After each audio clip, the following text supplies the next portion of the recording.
Hey guys, I'm back with the next video here. This RTS 12 Ryobi table saw. This blade guard assembly is just, it's atrocious, and try to get this installed for the first time. Especially if you're relying on the instruction manual, it's terrible, so I'll show you how to do it. I raise the blade all the way up with the lever underneath. And there's a riving knife right here. You can see how it slightly turns.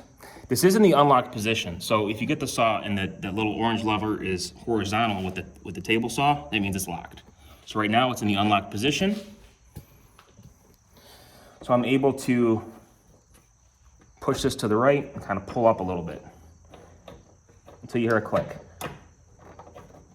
You hear a click, now you can lock this thing back in place. Now you want to lock it in the horizontal position. Doesn't have to be too far down, as long as it sits right and it's tight, okay? Now you can put the throw plate back on. Towards the back first, there's that little notch back here.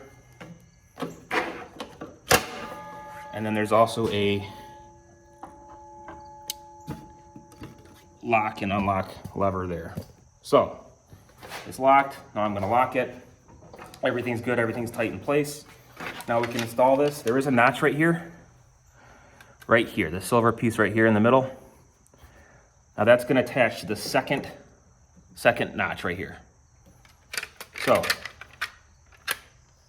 you kick back, pause, go towards the back. You want to lift up, put down on the lever,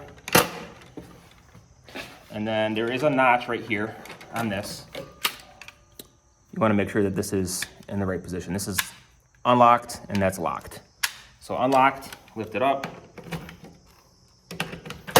put it back down. Now it's locked. The lever's facing forward, so now you can't lift this up. You want to make sure these paw guards are back towards the bottom.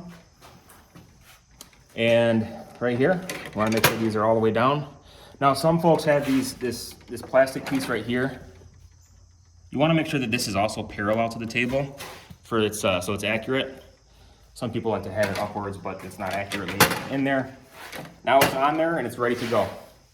Very simple and easy to do. I know this was the hardest part about installing this thing. I had to look up a couple of videos myself, but overall, it works pretty good. This is my second table saw, so excited to see how it works.